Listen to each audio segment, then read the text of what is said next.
Good afternoon, everybody. Thank you again for joining us today.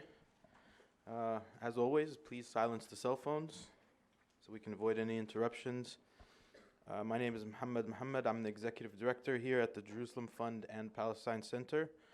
On behalf of our Board of Directors and our staff, it's always a pleasure to have you here and a pleasure for everybody watching online as well. It's also a great honor to introduce and welcome back our distinguished speaker today, Dr. Jenab Tutunji, who will be giving a talk titled, "Why Did the Drums of War Beat?"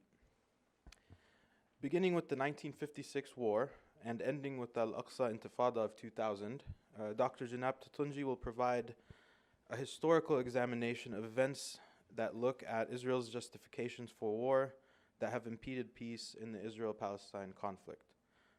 The picture that emerges is that the Israeli government's claim to moral righteousness in each and every case has provided legitimization of the political and social order in Israel. But it has scapegoated Arabs and alienated Israelis from Palestinians, perhaps beyond repair. The Israeli military-cultural complex has played a significant role in this process. So just to give a little bit of a background about Dr. Jenab Tutunji, he is an educator and former journalist. He currently teaches down the street at George Washington University. He teaches courses on the Middle East as a professorial lecturer in the Department of Political Science. And he recently served as political economic analyst at the Embassy of the United Arab Emirates. In addition, Dr. Tutunji was assistant editor of the Journal of Palestine Studies and deputy managing editor of the Jordan Times in the 1970s. He holds a PhD in political science from George Washington University and an MA in philosophy from the American University in Beirut. Dr. Tutunji will speak for about 45 minutes, after which we will have a Q&A session. Again, as always, we ask that you please wait for the mic so that everybody can hear you and everybody online can hear you as well. And for the online audience, you can always tweet your questions to our Twitter account, which is at Palestine Center. Please join me in giving a very warm welcome to Dr. Jenab Tutunji.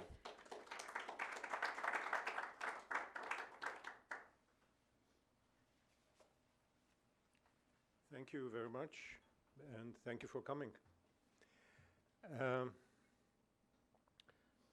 I don't really have a PowerPoint presentation, but we have pictures, which I found that these are the most impressive parts of PowerPoint presentations, so look at the picture.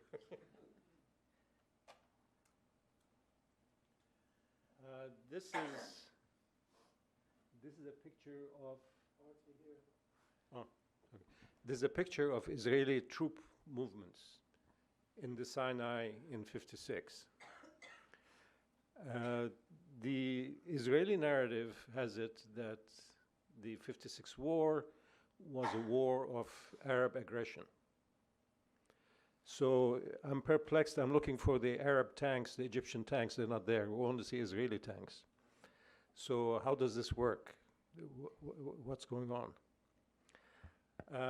Basically, I thought that to shed light on this, to really understand the motives and the reasons for these conflicts, how the wars actually broke out, was to look at the decision-making process in Israel. The decision-making process in the Arab countries is also relevant, particularly, for instance, Jordan and Egypt's decisions to get involved to help Syria out in the '67 war. So one can bring in different theories, constructivism as well as realism, in studying these phenomena. But we don't need to get theoretical. Looking at the decision makers and sometimes the struggles among Israeli decision makers, the opposed positions, we can get a better understanding of the wars. And I'm not one of those people who likes to speak about Israel as one unit, like Israel did this, Israel did that. It's much more useful to look at particular prime ministers, particular cabinets, what this government did and what that government did, and you will see a difference. And within a government, you'll also quite often see a difference, and before going to war, the practice is for the cabinet to vote on the action, yes or no. And if we can get some perception of the thinking of the different participants, that's useful. So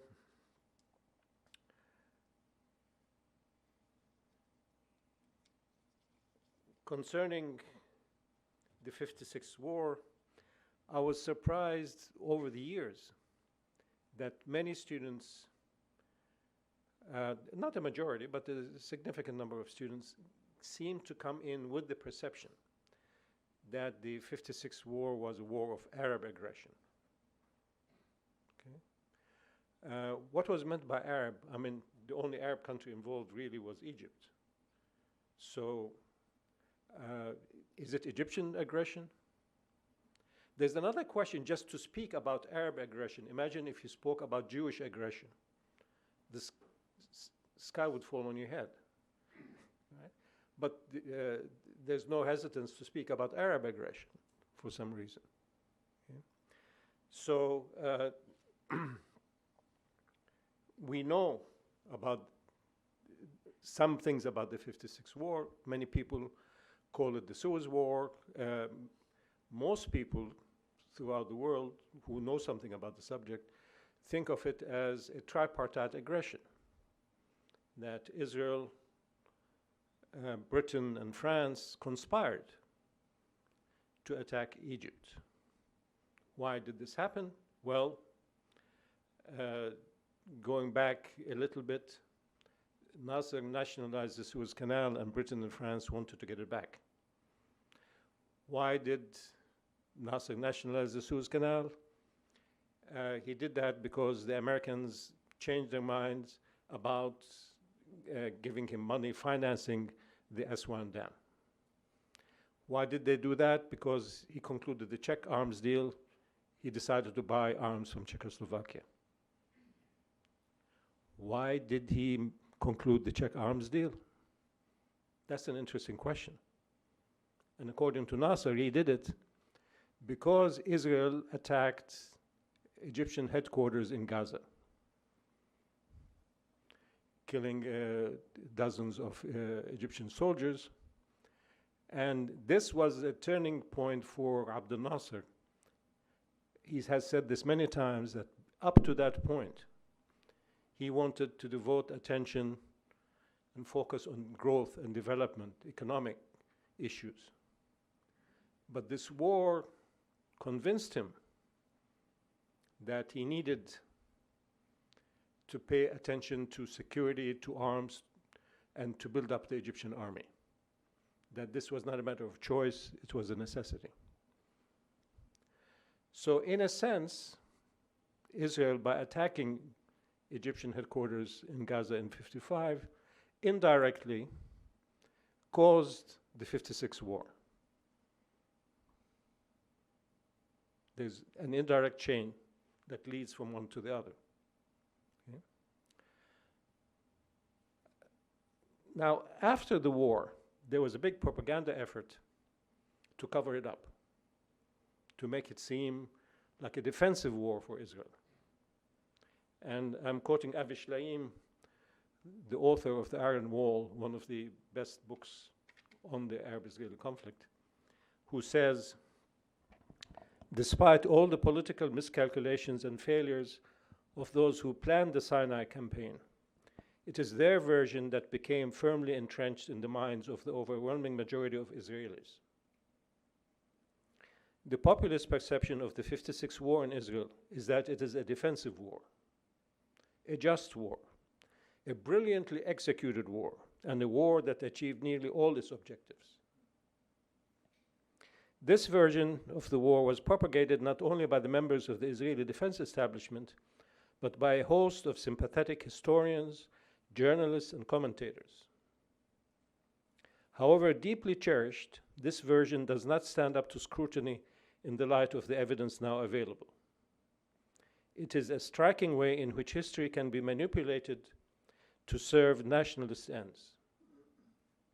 The official Israeli version of the 56 war, like that of the 48 war, is little more than the propaganda of the victor. This is from the Iron Wall.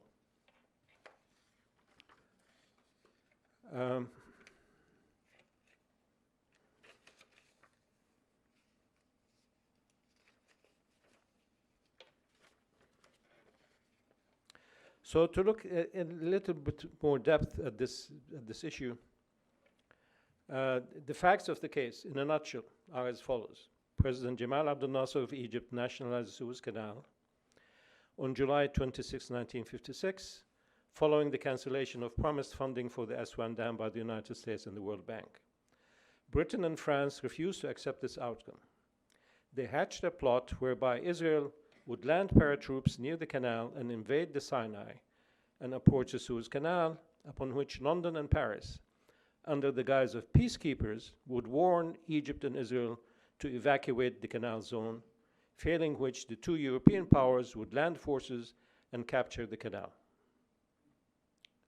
Although this is the British-French idea, this actual version of events was in fact suggested by Moshe Dayan. This is his idea. On first hearing about the nationalization, Prime Minister Ben-Gurion saw an opportunity to bring about the downfall of Abdel Nasser. And Ben-Gurion himself even had dreams to redraw the map of the Middle East. But he did not want to appear in the guise of the aggressor. So Israel needed inducements to participate in the scheme and guarantee that Britain and France would keep up their end of the bargain. In fact, Ben-Gurion was very reluctant to go along with the scheme, mainly because he did not want to appear to be the aggressor. And Moshe Dayan and Shimon Peres are the ones who convinced him to go along. There are various motives here. France was angry at Egypt because of his support for the Algerian rebels, which was a French colony. And both Britain and France wanted to reclaim the Suez Canal. They were offended by this Oriental colonel who had the temerity to nationalize property belonging to French and British shareholders, a leftover of the colonial mentality. So, as inducement, during a meeting in a villa in Fermard, south of Paris, an agreement was reached on intelligence cooperation and joint operations such as blowing up transmitters of Sawt al-Arab, which disseminated Egyptian propaganda throughout the Arab world, and striking at the FLN, the Algerian National Liberation Front, based in Libya. In return, Israel was promised 72 Mystère planes, 200 AMX tanks, and large quantities of ammunition and spare parts.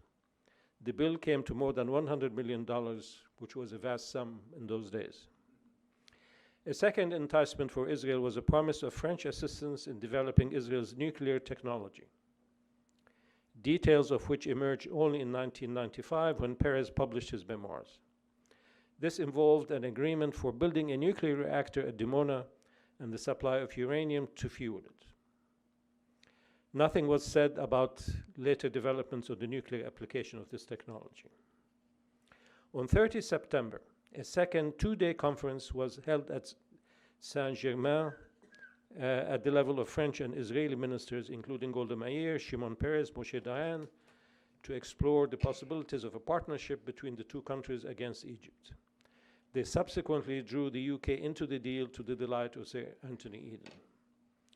To allay Ben-Gurion's desire for guarantees, a three-day conference was held in a private villa at Sèvres, near Paris, from 22 to 24 October.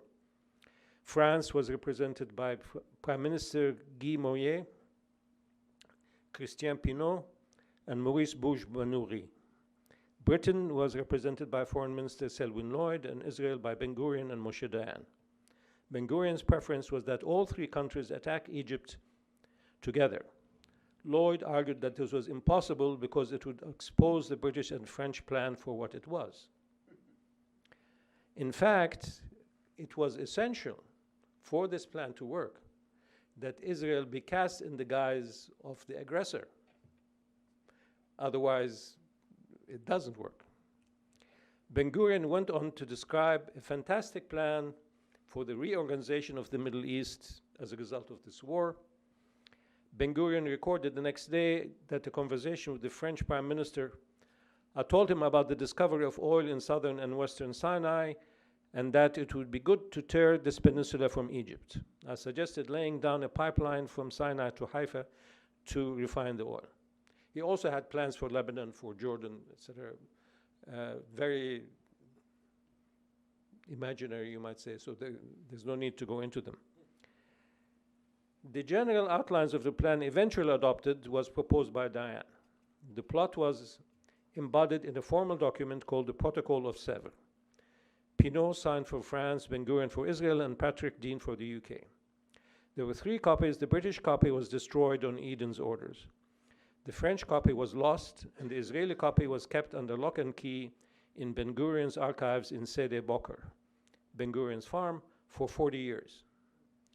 In 1996, the original French text of the proposal was released for the first time for a BBC documentary on the Suez Crisis. As Shlayim puts it, the Protocol of Sèvres constituted the smoking gun of the tripartite collusion. The plan was executed. Britain and France landed paratroopers at Port Said and Port Fuad, and their seaborne forces invaded Port Said and gained control of the Suez Canal. However, Britain and France and Israel were forced to withdraw under intense pressure from President Eisenhower and the Soviet Union. Eisenhower was outraged at this modern display of an outdated colonial mentality. The UN General Assembly called for a ceasefire and the withdrawal of Israeli forces from Gaza and Sinai. Mark Tessler noted that the Israeli invasion of Egypt was deemed to be inadmissible behavior on the part of a state claiming commitment to the rules of law. Charles Smith, a well-respected scholar on the Middle East, wrote in the Arab-Israeli conflict in Louis Fawcett's book, International Relations of the Middle East, the Suez War of late October, November 56 ended in political failure for France and Britain, despite the military defeat suffered by the Egyptians.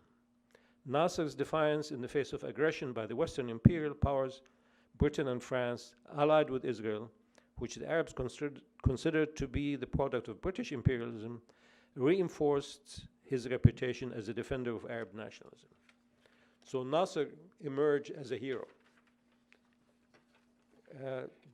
No military victories to his credit, but he became the uncontested leader of Arab nationalism after that because he had challenged, at least it appeared, Britain, France, and Israel, and emerged victorious.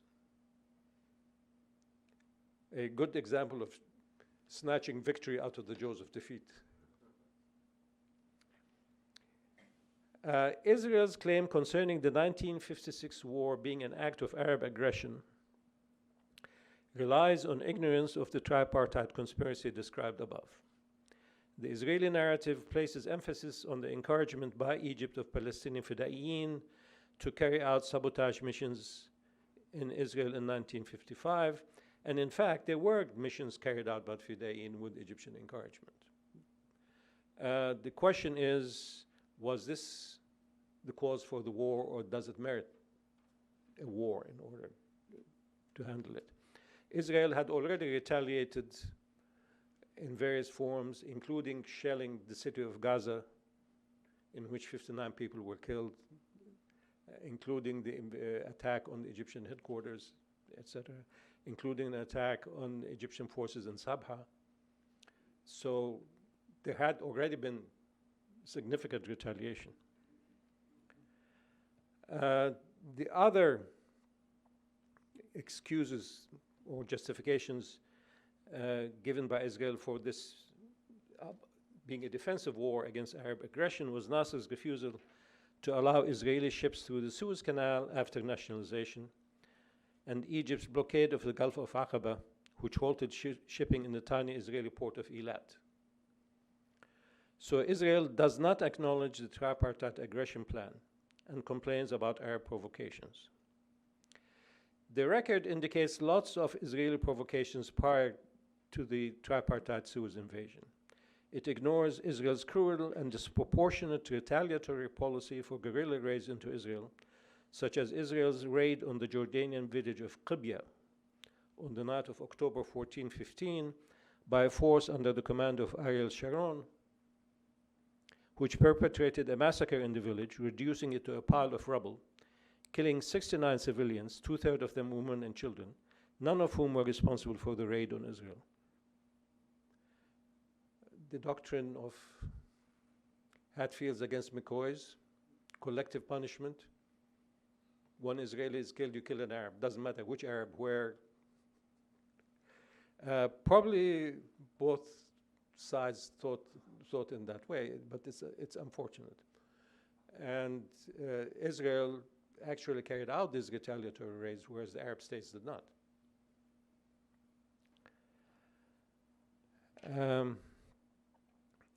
On November 24 of that year, the UN Security Council condemned the Qibya operation and asked Israel to cease and desist from such actions in the future. The charge of Arab belligerence also ignores the LaVon Affair, where the defense minister, Israeli Defense Minister LaVon and others in his ministry authorized the placing of bombs in cinemas and other places in Cairo to dissuade the British from the plan to withdraw their forces from Egypt, which derailed secret peace plans between Egypt and Israel under Prime Minister Moshe Sharett. Sharett is underrated. He was Prime Minister for only a brief period, but he was perhaps the only unmitigated example of an Israeli Prime Minister who actually genuinely wanted peace with the Arabs, who spoke Arabic, who grew up among Arabs and who understood them. Ben-Gurion stepped aside for about a year and a half and allowed Sharett to take on the post of prime minister, but in retirement, Ben-Gurion could not resist the temptation to undermine Sharett in whatever he did, including the appointment of Dayan as chief of staff, Perez as director general of the defense ministry, and LaVon as minister of defense. And these three made life difficult for Sharett.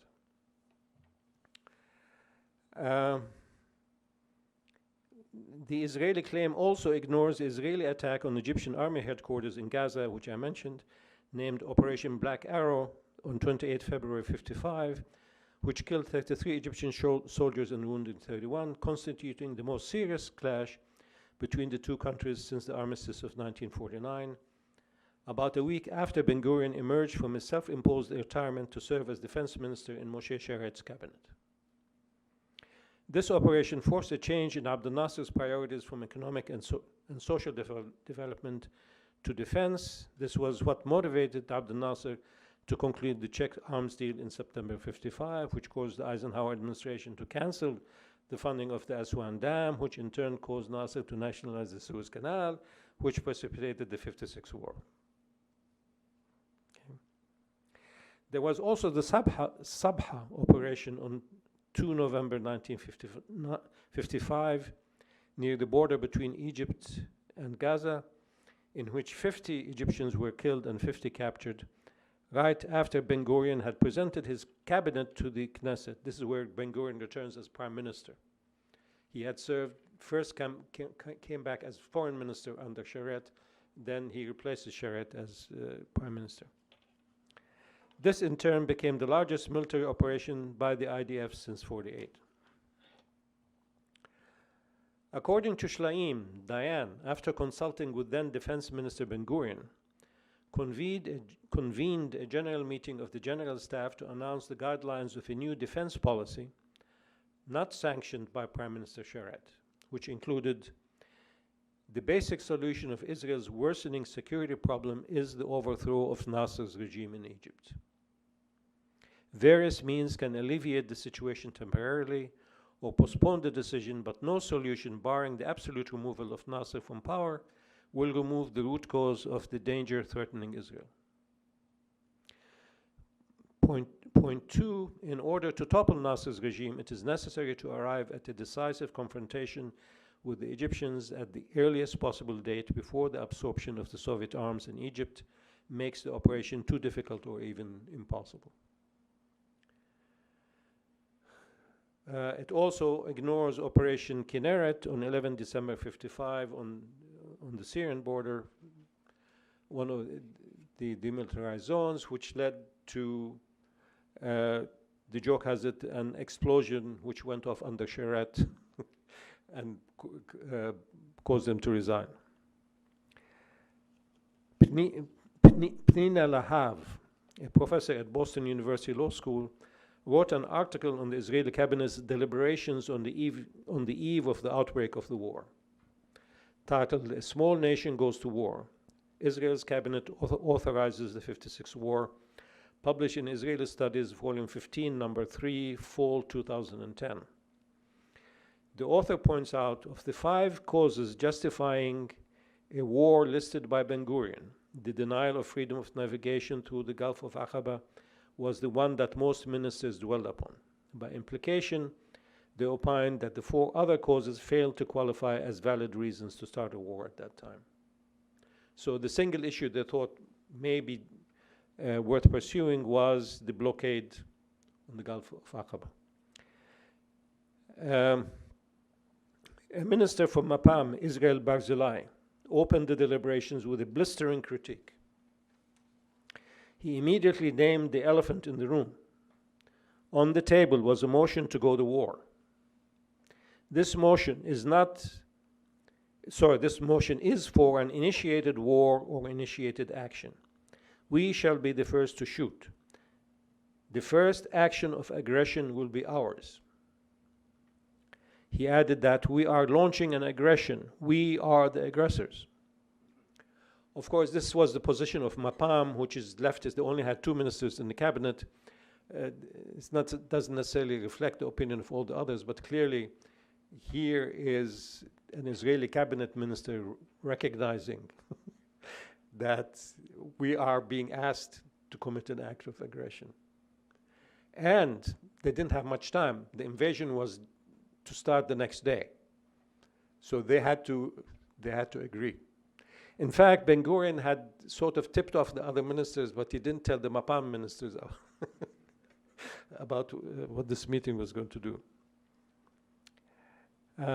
However, the clear fact had to be cloaked. It had to be concealed. I mean, the aggression.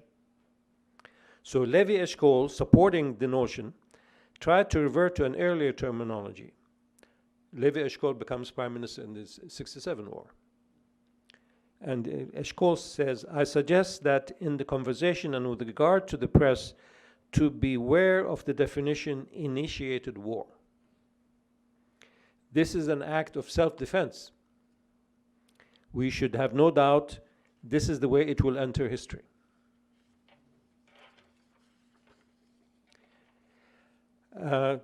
Here we see a strong example of the position that Israel should never admit to committing aggression, even if it is doing just that. Consequently, that entails the need to place the blame on the other side. And my feeling is that this may serve the interests of the government in power. It may protect the politicians who are doing this from Israeli public opinion. But it creates certain attitudes, negative attitudes towards Arabs among the Israeli public. So if the Israeli public trusts its government, it's going to see the Arabs as aggressors. It's going to blame the Arabs. And this is, needless to say, bad for relations between the 2 sides as time goes on and as these things occur again and again. Barzilai reminded Ben-Gurion that he himself had theorized that only a political solution, not a war, would resolve the Arab-Israeli conflict, and that in the past he, Ben-Gurion, pledged that Israel shall never start a war. Better keep the shaky peace, he concluded. This is Barzilai's conclusion. His insights struck a chord and ignited a lively debate. An interesting aspect of the debate was how Barzilai's words were twisted. Whereas he stated that a shaky peace was better than war, Bar Yehuda, another minister, changed the term to bad peace, stating that he would not necessarily prefer a bad peace to a war. On his mind was the Jewish experience in World War II. The bad peace with Nazi Germany only secured our destruction. So there's this recourse to Israel's past, to former enemies, to the Nazis, to Hitler, which crops up time and again. Not for everybody. There are some people who think that way, others who don't. But there is a faction of Israeli politicians who see things that happen to Israel, challenges to Israel, attacks on Israel, as simply part of a long historical chain of events that includes the Holocaust and pogroms and what went before. So in that case, choosing between war and peace was not a matter of principle, but rather contingent upon context. Yet Bar Yehuda refrained from analyzing the pending circumstances. The matter was already decided. We are not asked to decide prospectively, but rather retroactively. The war had to start next day. It is worth pointing out here that Ben-Gurion had already decided to place his trust in war. After all, the Prime Minister had only recently undergone a struggle with Moshe Sheret, the advocate of peace with the Arabs, and won. The gist of this agreement was survival. Ben-Gurion saw every war, even one initiated by Israel, as involving Israel's survivor. Bentov, the other Mapab minister, urged a distinction between different kinds of war and saw the proposed war as related not to survival, but rather to benefits that may or may not materialize. Incidentally, in thinking about possible justifications for the war, as we mentioned, the most prominent one that came up was the closure of the access to the Gulf of Aqaba. The ministers in their discussions show that this could not be used as an excuse, because in order for a blockade to be a casus belli, a justification for war, it had to be operationalized. In other words, Israel would have to try to send a ship through the Tiran Straits and have the Egyptians fire on the ship, then that would constitute justification. This had not happened. So legally, although it sounds on paper as though this could be a justification, it's not, because it had not actually been operationalized.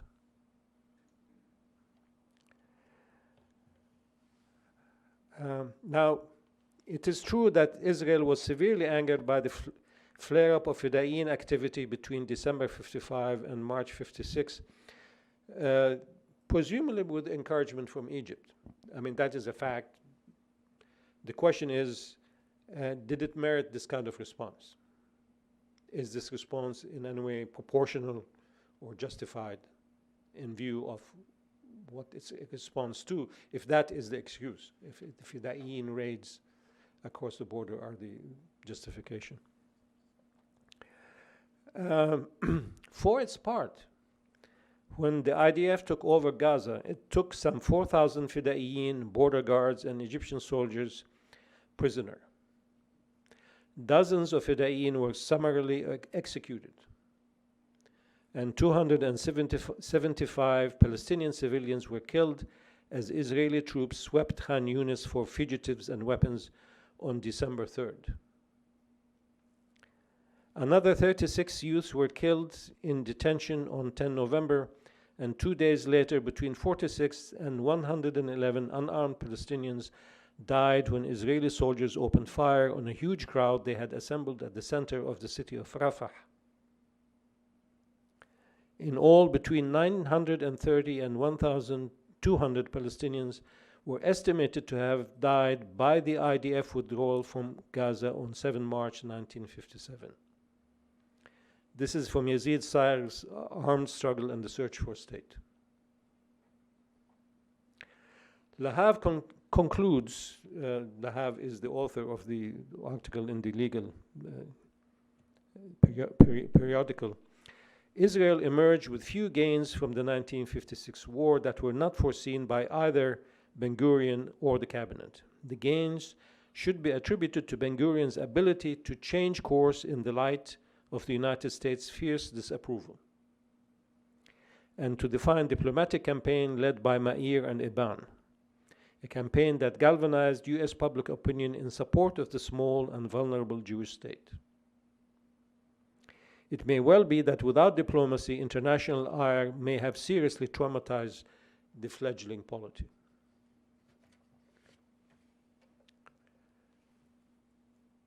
The 1967 war.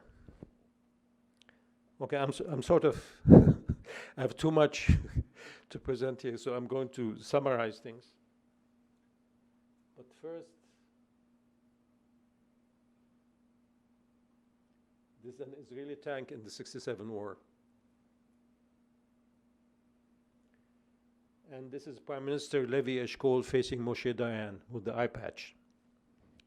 It's an interesting juxtaposition because here you had two different conflicting positions on the war. Anyway, what happened in 56, there were clashes between Syria and Israel. And this originated with disputes over the headwaters of the Jordan River, Lake Tiberias, etc. And Syria got into trouble, and this ended up with aerial clashes between Syrian and Israeli aircraft. A few Syrian aircraft were shot down on top of Damascus, which severely embarrassed the regime. So Jordan and Syria started criticizing Nasser for inaction. Jordan had a problem because of an Israeli raid on the town of Samoua, which is near Hebron, which had a large number of Palestinian casualties. Again, innocent villagers who had nothing to do with the action for which Israel was retaliating, which was, I think, the murder of a Jewish woman and her son. So both of them put pressure on Nasser to do something. Syria and Jordan put pressure on Nasser.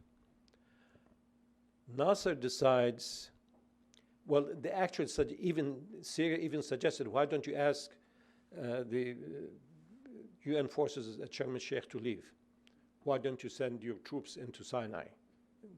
There had been an agreement at the end of the 56 war that Egypt would respect these constraints. So Nasser says, okay, fine, I'll do it. So he asks the UN to leave, and he sends his troops into the Sinai, and he blockades the Gulf of Aqaba again, and Israeli ships can't pass the Suez Canal, etc. Now, the point here is, this is a game of brinkmanship. Nasser was not ready for war, and he was not contemplating fighting a war.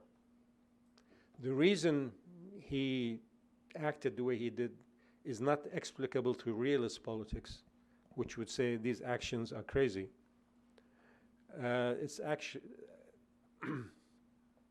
explicable in terms of Arab nationalism as a powerful force that impelled him to do this.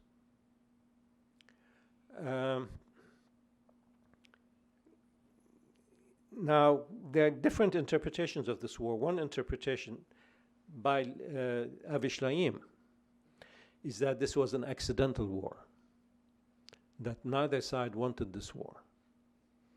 And in demonstration of that, he says the Israeli cabinet did not have a political plan for the war, which is true.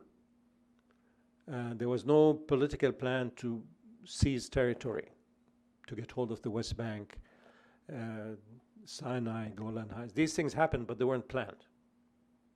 Okay? So then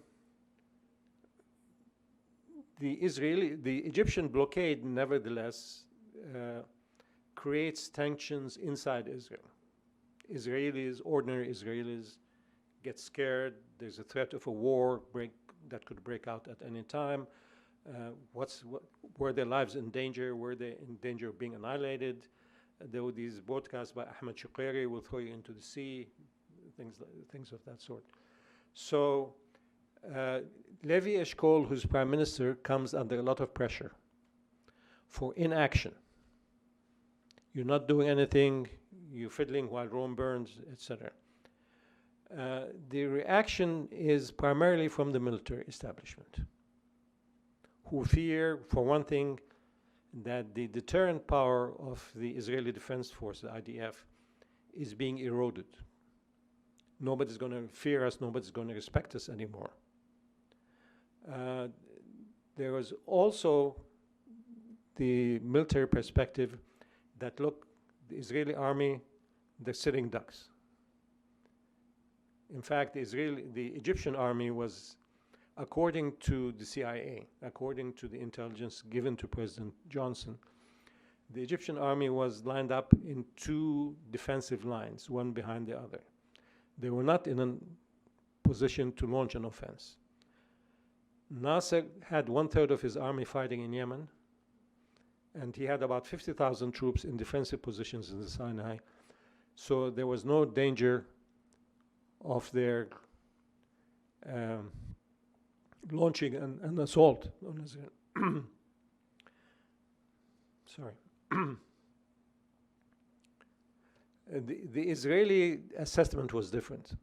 The Israeli assessment was that Egypt is going to attack. Okay.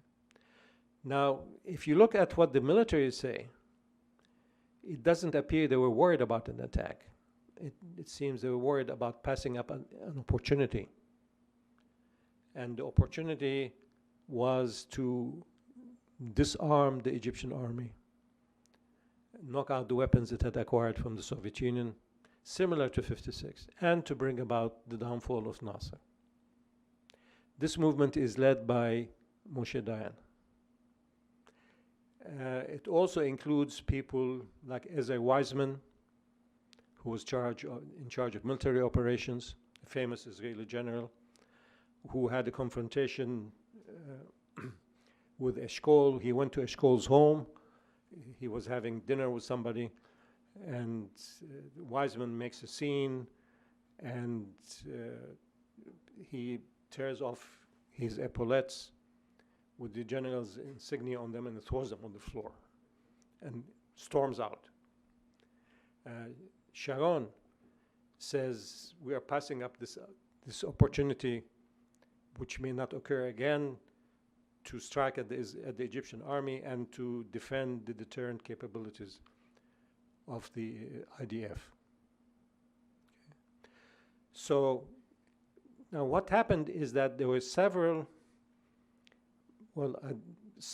at least 2 or 3 votes by the Israeli cabinet as to whether to go to war or not. The last of these was on May 28, and the decision was no, we do not want to go to war. Okay. This position was led by Levi Eshkol, who had contacted the United States in an effort to find a solution, and Johnson was talking about sending an international flotilla through the straits to open them and warning Israel against going to war. Johnson warned both Israel and the Arab states not to go to war, not to fire the first shot. Okay? And Eshkol's position was, we depend on the United States. We want the enmity, we don't want the enmity of the United States. We want continuing productive relations with the United States. So we do not want to start a war. The general's position was, no, we need to start a war. And as a result of this, and as a result of mounting public pressure, Eshkol is forced to form a cabinet of national unity, into which he brings Menachem Begin and Moshe Dayan in the position of defense minister. In fact, initially, the prime minister had been supported by the head of the National Religious Party, who was averse to the idea of having a war, But by this time, by the end of May, he changes his position, and he says we need to bring Dayan in the position of defense minister. Okay, so that's what happens, because he can't afford to have the National Religious Party pull out. His coalition would collapse. A vote is taken 2-3 days later, and the vote this time is to go to war. On June 4, the Israeli cabinet, the new cabinet, the cabinet of national unity, which includes Moshe Dayan in the position of defense minister, votes to go to war. And the war takes place. Okay. Now, in order for this to be an accidental war, as Shlaim explains, the war, given all these facts, the war would have had broken out as a result of the security dilemma. A security dilemma occurs when you have two opposed sides, and defensive actions by one side are perceived as offensive actions by the other.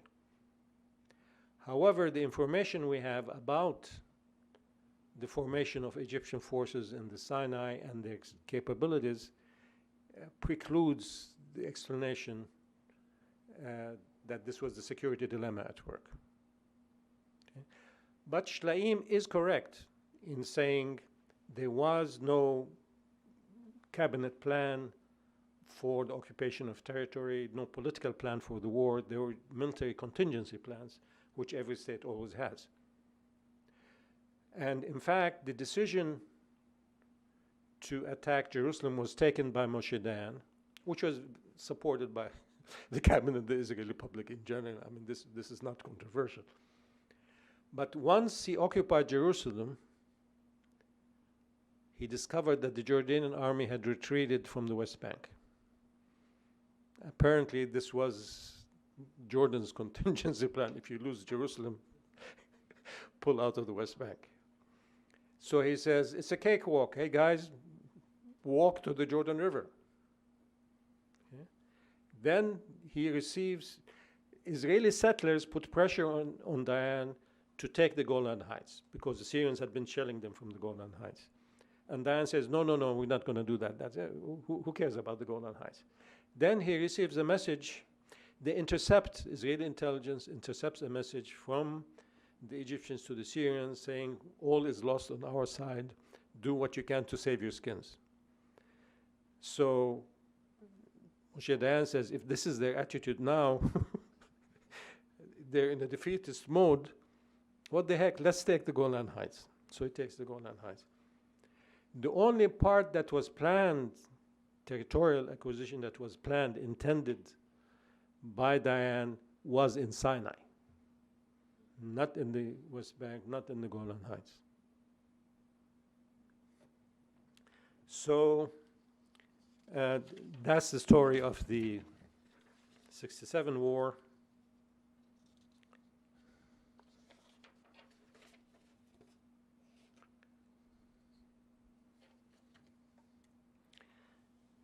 Then the Israeli invasion of Lebanon.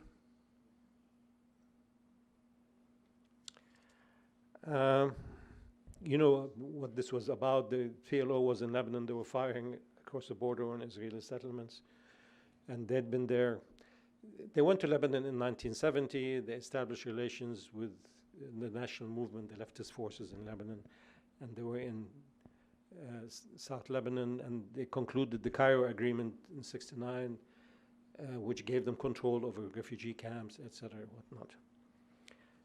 So there's an article by Barry Feinstein in the Israeli Law Review titled "The Legality of the Use of Armed Force by Israel in Lebanon," June 1982. And he admits that this argument is limited to the legality of the entrance of Israeli forces into Lebanon. It's not about the legality of everything Israel did in Lebanon, just the fact that it was justified in crossing the border with armed force. Quoting any real analysis regarding Operation Peace for Galilee, initial names were Little Pines, Big Pines, things like that. By the time the operation actually took place, Menachem Begin, who was prime minister, changed the name to Operation Peace for Galilee. That's what politicians do. Okay? Must take into consideration events that occurred in Lebanon over the preceding 15 years. This discussion of the legality should look at what has been happening. During this time, Lebanon had efficiently authorized the terrorist freedom of action against Israel through successive agreements with the PLO, and in practice allowed the creation of a veritable PLO mini-state on its soil. This PLO state within a state was premised on the avowed reaffirmed purpose of the destruction of Israel. By not preventing PLO attacks from its territory against Israeli targets, Lebanon violated its international legal obligations to curb the carrying out of such injurious acts against Israeli targets. Lebanon violated its international obligations. Not only did the PLO's terrorist activities constitute an armed attack against Israel, but the complicity of Lebanon in these actions may also be considered an armed attack under Article 51 of the United Nations Charter. The launching of Operation Peace for Galilee, designed to remove the constant PLO threat to Israel and its citizens and to eliminate occurring PLO attacks against them, was carried out in accord with international law. Quite apart from the ceasefire negotiations by Philip Habib, signed by Israel, which was observed by the PLO, and the legality of considering the attempted assassination of the Israeli ambassador in London by a dissident organization as a violation of the ceasefire by the PLO. Two issues are raised by the above legal argument. One, the actual motives and goals of the Israeli operations, and two, the proportionality of the Israeli response to the offense. So two questions have to be answered before we can accept the argument that this invasion of Lebanon is legal. One is, was the goal of the operation simply to remove the threat posed by the PLO? One way to do this was to force the PLO to move 25 miles from the border, or was it something else?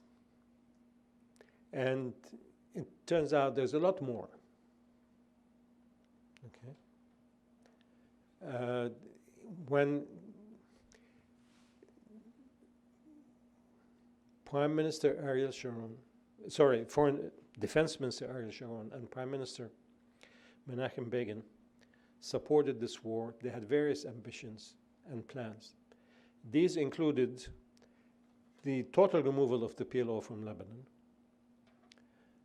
changing Lebanese politics, giving predominance to the Maronites, electing Bashir Gemayel president, forcing Syrian forces out of Lebanon. Syrians had moved in, placed missile batteries in Lebanon, and Israel thought this was a threat and had to be removed, and solving the Palestinian problem as a whole through this action in Lebanon by demoralizing the Palestinians, by eliminating the PLO as a player, which would force the Palestinians, or according to Sharon's hopes, to actually move to Jordan and create a Palestinian state in Jordan. This is certainly not justified by the legal argument that we have heard. The other point is the proportionality of the Israeli response to the offense. Granted, these offenses, if you want, were committed over 25 years. What is the total number of victims? And you might find a few scores of victims. The military invasion of Lebanon produced 17,000 fatalities, most of them among civilians. One estimate is that 80% of them were civilians. So are 17,000 fatalities justified by these border actions, firing of rockets by the PLO across the border? And I think any reasonable person would say, no, that is not proportional to the offense. And this proportionality is essential for the legal argument that the invasion was justified. So here we have an attempt to change the politics of Lebanon, to force it to sign a peace agreement with Israel, to choose who is going to be the president of Lebanon, all of that. and in fact,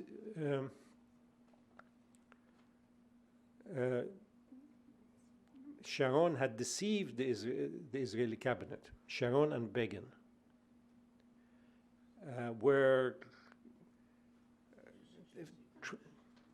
tried to convince the cabinet to approve Big Pines, the operation that involved attacks on the Syrians and the elections in Lebanon and signing a peace agreement. And the cabinet did not approve that. The cabinet approved Little Pines, which was just drive the PLO 25 miles north of the border, basically. So Sharon and Begin deceived the Israeli cabinet, and they carried out Big Pines while pretending to carry out Little Pines. Okay. So again, looking at the decision-making process, the cabinet's actions, this is what the cabinet approved and did not approve, we conclude this is not justified. Not to mention the massacre that occurred at Sabra and Shatila, which everybody knows about, so we won't spend time on that. Let me just spend 5 minutes talking about the 73 war. This is the one case in which the Arabs actually were the aggressors. Egypt and Syria attacked Israel in 73.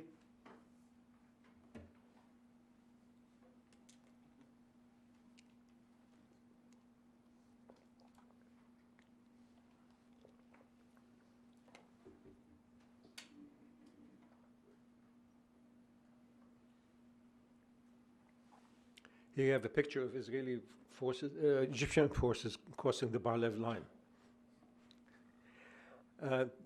Egypt and Syria wanted the territory back. Sadat in particular wanted the Sinai back, and he wanted to reopen the Suez Canal. He suggested a partial Israeli withdrawal back in 71. Golda Meir, who was prime minister, and the United States, with Henry Kissinger being the most relevant actor, were quite satisfied with the status quo and did not want a change. So Sadat found that he could not convince them. He made offers to Golda Meir, and Golda Meir wanted Egypt to, in return for a partial Israeli withdrawal, to end the state of belligerency, things like that. So the response was not reasonable. And the reason for that is that Israel and the United States were satisfied with the status quo. There was no motive for them to change. So Sadat decided, let's create a motive for them. And that is the reason for the 73 war. Again, according to realist theory, Syria and Egypt were the weaker party. And it does not make sense for them to attack the stronger party, which is Israel. It is explainable, however, by looking at war as diplomacy through other means. And we know that what Sadat was after was to get back the Sinai. He tried the diplomatic approach. He was met with refusal, rejection. So he tried war. And at the end of this war, we have the Egyptian Third Army surrounded by Israel. Henry Kissinger steps in. He asks the Israelis to lift the siege. And he starts cooperating with Egypt. He concludes partial withdrawal agreements, Sinai 1, Sinai 2. He manages to move Egypt to the western camp from the eastern camp. That is the prize for the United States. After these partial withdrawal agreements, Sadat, in 77, flies to Israel, addresses the Knesset. In 78, we have the Camp David agreements. In 79, he signs a peace agreement with Israel.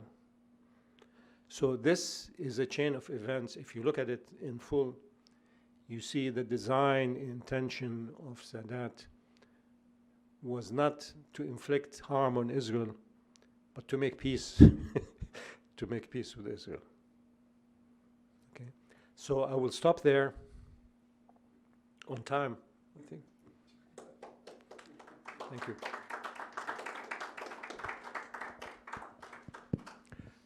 Thank you, Dr. Jenab. We'll take some questions now. Please wait for the mic. And if you could please keep your questions brief and to the point. Thank you very much for a most informative lecture. Tony, many questions, but I wonder if you could say a little more, going back to '56, about the role of Eisenhower. What was the reason for that? Certainly you cannot imagine subsequent American presidents. What were the American interests at that time? Well, at that point, Eisenhower had not given up on trying to establish positive and friendly relations with the free officers who had taken over in Egypt. There was the expectation that there may be possibilities for cooperation and to make Egypt a friend. This proved impossible in the long run because you could not have Israel as an ally and Egypt as an ally at the same time because they were at odds with each other. But Nasser still was entertaining hopes. Eisenhower was still entertaining hopes something could be done. He was very upset at Britain and France in particular because they were acting like colonial powers. And he thought they were ruining relations with the Arab world in general through these actions, and that it was what they had done was ill-advised. So he put intense pressure, including very considerable financial pressure, on Britain, which was experiencing economic difficulties at that time, which forced them to pull out. He also castigated Israel. He forced Israel to pull out, but Israel won a few concessions, one that the Sinai would be demilitarized and that there would be a UN peacekeeping observer force to ensure that the Strait of Tiran would remain open. But there was also anger from Moscow. So the Russians were rattling sabers and threatening to do things. And this was a big problem for the town. Well, it made the confrontation between East and West more dangerous. And Eisenhower didn't like that. So there are these two considerations. Yes. This is a fascinating history, and I don't know how controversial it is in the way you're explaining the origins of 4 wars in less than an hour. But my question has to do with the infrastructure that we would need at an international level to make use of the kind of information that you're presenting to us now, 60 years after it happened. Is it possible to involve the UN in looking at history, holding conferences instead of peacekeeping forces, and coming to some conclusions about how to restore rationality to the planet? Well, there are some obvious problems. One is that the history of the conflict has produced bitterness and hatred between the two sides. And as I mentioned, the fact that so much is being blamed on the Arabs, and there are narratives about these things in Israel that became dominant, that scapegoat the Arabs. So this stands in the way of a meeting of the minds, of peacemaking. The other thing is that Israel has dominance over the region militarily, and there are no incentives for it to change, so long as it's unassailable, and the United States continues to support it, and continues to protect it at the United Nations Security Council. And with the Trump administration going to the point of recognizing East Jerusalem as the capital of Israel, of withdrawing funds from UNRWA, undercutting the Palestinians, recognizing the annexation of the Golan Heights, all of which, I mean, not all of which, but some of these were meant to strengthen Netanyahu in the elections, but then they have a permanent legacy. I mean, the United States has done these things. So how do you turn things around? Because the situation now is that Israel is satisfied with the status quo, and it doesn't have an alternative that's better, that's attainable. So why change the status quo? And the image is going, of course, every once in a while we have problems. Every once in a while the rockets fired from Gaza, we go fight a war with Gaza. The Palestinians might have another intifada. But the image used is to compare it with mowing the grass. You know, the grass is going to grow. So what do? You mow it. You wait, it grows again, you mow it a second time, and you keep on doing this. So some considerable pressure would have to be put on Israel to make concessions that would make it remotely possible for the other side to agree to some kind of peace agreement. I mean, it's possible for Israel to make peace agreements with Arab countries if they manage to ignore the Palestinian problem. And that's a matter of public opinion in the Arab countries. I don't think that's feasible now. But they cannot make peace with the Palestinians if they want to keep the West Bank and not give up an inch. And the days of the Labour Party, when they were talking about two-state solutions and willingness to make concessions for peace, are gone. So without new factors at play, Israel has no motive to change its behavior. And the Palestinians have no motive to accept, and nothing is being offered to them. What is it that they should accept? I mean, if they simply knuckle down and say, okay, we'll make do with bits and pieces of disconnected territory, squeeze down to a minimum, and try to live there, and the people in Gaza. So, I mean, I think the improvements that Kushner is thinking of making have to do with economics, making life better, less poverty, less pressure on people, but that is not going to produce a political solution. Doctor, I have a slightly different recollection of the history. As I recall, General Sadat really intended to win a limited war. In fact, he had complete surprise. We had the missiles, the Russian missiles. They shot down about 100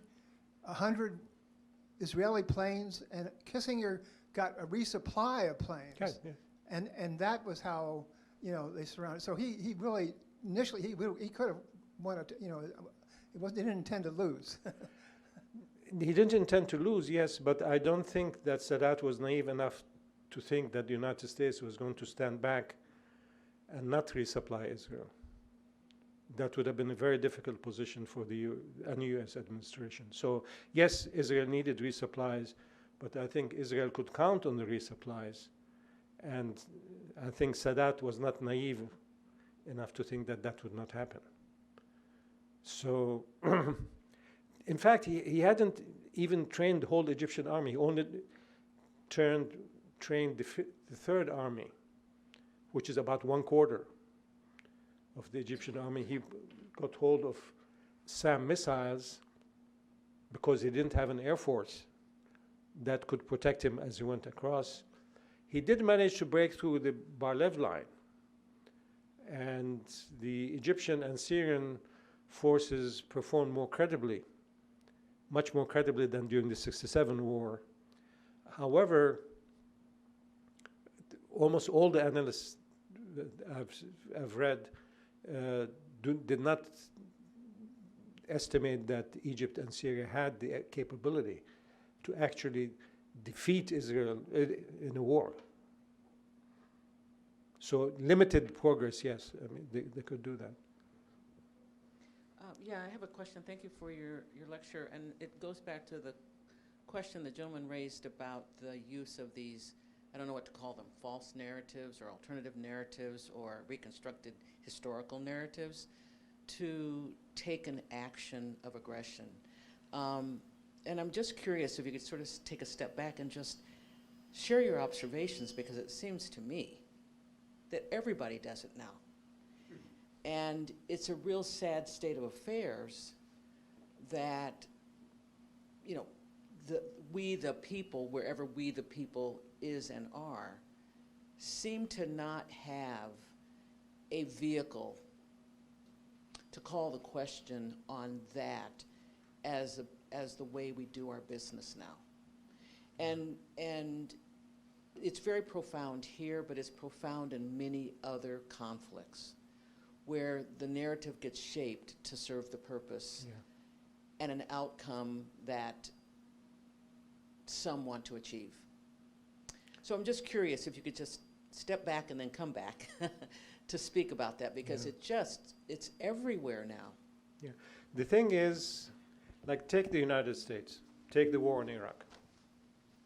Okay. When President George W. Bush fought that war, he made it sound like it was justified. We're getting rid of Saddam, getting rid of weapons of mass destruction, terrorism, etc. But with time, these were exposed. The American public found, well, no, in fact, we're worse off now than we were before we entered Iraq. Things have not worked to our advantage. There is this realization. Okay. Now, some diehard American nationalists may refuse to change their minds, but most people now in the United States realize what actually happened. In the case of Israel, I think people still believe the '56 war was a justified war, a defensive war. Okay? It becomes part of their identity. Okay? They are socialized in many ways, including the school system, how they're taught these things, including the role the army plays in Israeli society. Baruch Kimmerling, a sociologist, talks about a military cultural complex. And he says there are really three types of Israelis in relation to this issue. There are securitists who give top consideration to security problems.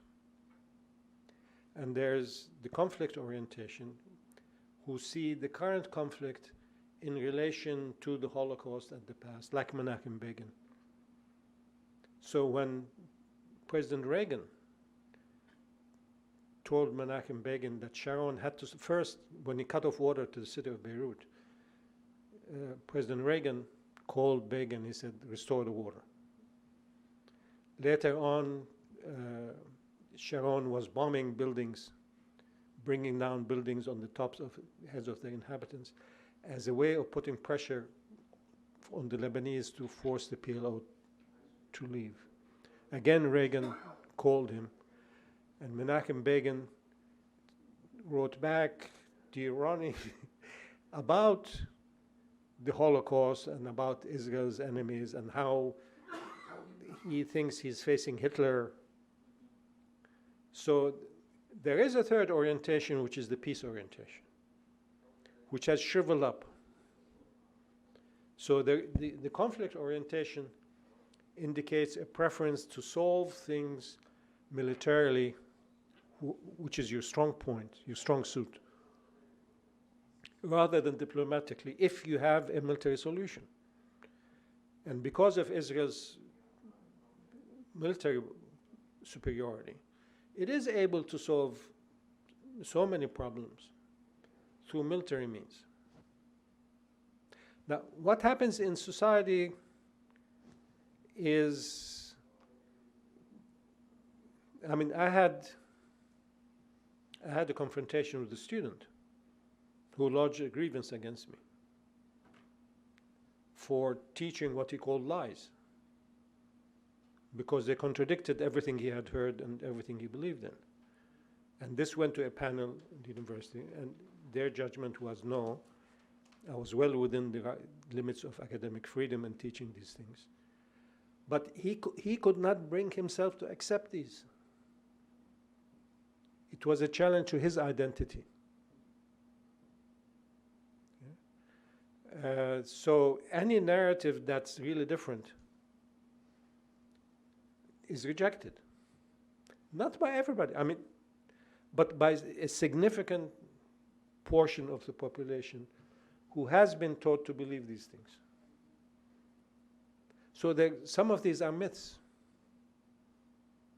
But the victor writes the history.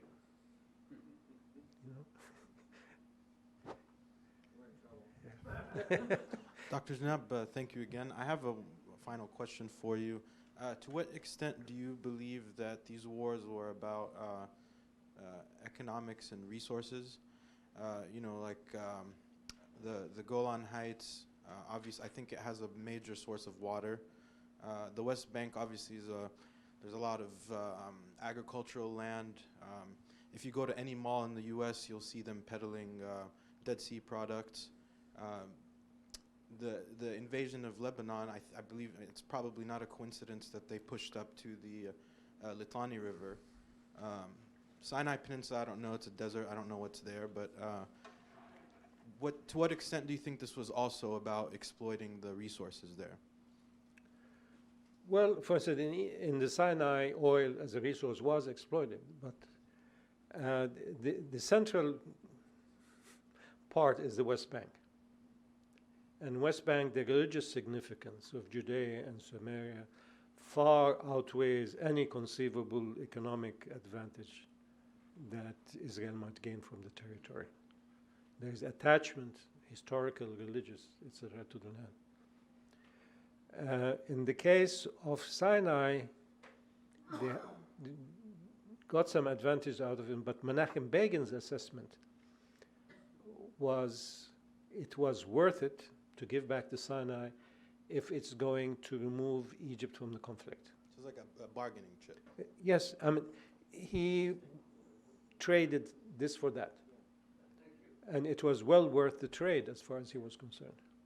So that leaves the Golan Heights, which is not such an important thing, but it has prevented Syria from accepting peace, interim or other kind of peace agreements with Israel, but it has agricultural value and things like that. But in my way of thinking, if Syria was the Syria before the civil war, it might have been worth Israel's while to trade that for a peace deal with Syria. Now peace with Syria is not worth much. It's a failed state. But the resource, yes, in Lebanon the water was important. And Hezbollah fought hard for at least 5 years, attacking Israeli soldiers to convince Israel to withdraw. So after Israel had lost 500 soldiers, Barak said, okay, we're pulling out. So you can argue whether that was the right decision or not the right decision, but I think it was. So yes, Israel could use Lebanon's water. Lebanon has a lot of water, but you have to consider the political environment. You have to consider the actual cost in terms of casualties. You have to, and the cost-benefit analysis comes out with it's not worth it. Okay, we'll take one final question. Thank you. I wanted to ask you, first of all, a question of the Golan Heights. It's very important that there are a number of sources, resources in there. There's oil. Now there are a number of companies, American companies, which are looking for oil, including Vice President Cheney has involvement or one of these, as well as a number of other people. So oil is a factor. Water is extremely important. In fact, when the last time there were negotiations between the Israelis and the Syrians, the Israelis were willing to give up the Golan, but they wanted to keep control of the Tiberia lake, of the Sea of Galilee. So in a sense, water is, in fact, President Assad said that, he also felt that Syria has interest in the Lake of Tiberias. So basically, this was another important issue. But what my real question that I wanted to ask you about was related to what the first gentleman asked here. And this had to do with, I would like to hear your views of how and why do you see different positions by American presidents.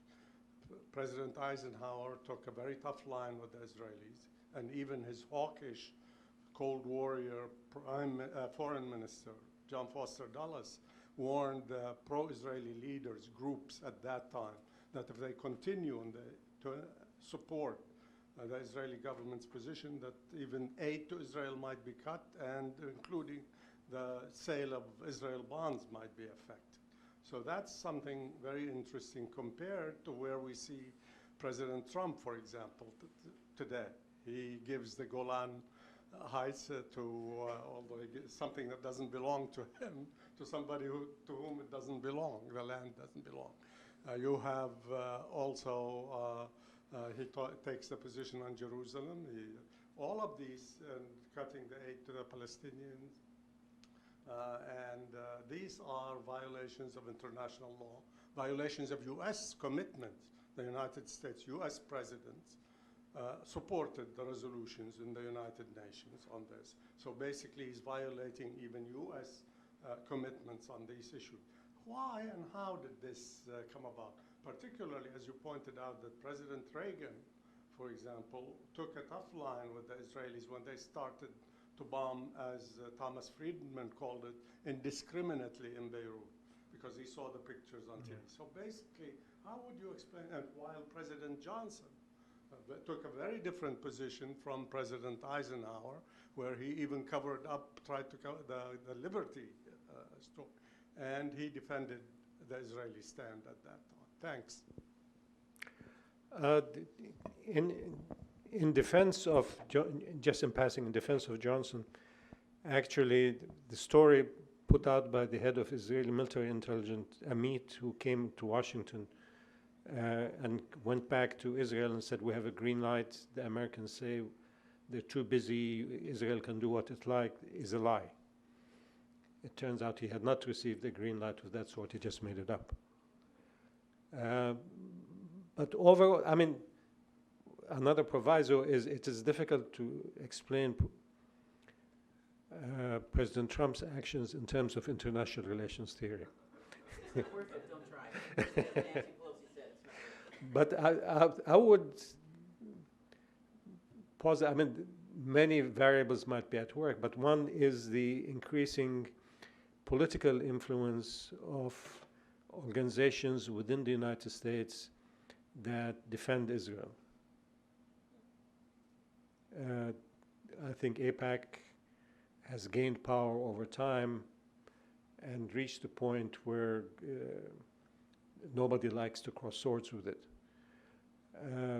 So that is a factor. Another factor is how much importance does the sitting president attach to strategic considerations? Is it worthwhile to alienate the whole Arab world in order to please Israel? But the question that follows directly is, what does it cost the United States if it alienates the entire Arab world? It might not be very significant. They still need the US regardless. So going down, say Eisenhower, Johnson did try to prevent the outbreak of the war. The issue of the liberty afterwards, that's a different consideration. Remember also that after 56, there was an attempt to present a picture of what happened that was more favorable to Israel as a result of lobbying from Israel, etc. Johnson, then President Kennedy, before Johnson, tried to restrain Israel's development of nuclear power. But Israel fought that, and Levi Eshkol in particular fought that very hard. And they succeeded to put it off, and then he was assassinated, and then Johnson didn't follow that. Nixon was more of a pragmatist. And during the Cold War, Israel was, in terms of Cold War thinkers in Washington, an asset. So there was reluctance to act against Israel. Especially, I mean, if Israel defeats Egypt and Syria in '67 in the context of the Cold War, this is a blow to the Eastern Bloc. And therefore, it is an advantage, regardless of the specific situations and the interactions in the region. At the international level, it is serving U.S. interests, or at least Israel has argued that they are serving U.S. interests. So you come down to somebody like Obama, and you have the experience of the U.S. in Iraq, which backfired, and there's a desire to pull out, to withdraw somewhat, that this American hegemony they tried to establish in the region is costly and is not working. So you can look at it at the international level in terms of the Cold War context. You can look at it at the regional level in terms of a realist approach. And we do find that earlier U.S. presidents were more objective, you might say, than later U.S. presidents. And as the power of the defenders of Israel grew, it became more and more costly in terms of political capital for any president to challenge Israel. Although in a cost-benefit analysis, he might decide that, speaking objectively in terms of national interests, it is not in the national interest of the U.S. to do this anymore, the Cold War is over, etc. However, if you look inside the black box, you look at the states themselves, what's happening inside, you will find that their political costs and political capital to expand. And I mean, the tide may be beginning to turn now. I mean, there's a split among Democrats and Republicans, or the beginnings of a split on support for Israel. There are more Democrats who are willing to be critical of Israel. You have more Jews, more American Jews, who are taking the position, what is just, what is fair, are we going too far, what are we going to do with the Palestinians? And this is a relatively new phenomenon. So this may, in the long run, have a very significant impact on American support for Israel. But about the Golan Heights, you're right. I also want to add, we didn't look at the whole picture, because if you look at these oil and gas, huge oil and gas fields under the sea, under the Mediterranean, bordering on Israel, that's going to be a big issue. And what rights and what shares do other countries have, like Lebanon or Cyprus? And Gaza, I mean, if Gaza were to get its, its fair share, that might solve Gaza's problems. So that's an issue. That's an issue to watch. Dr. Jenab, thank you so much for your presentation. My pleasure.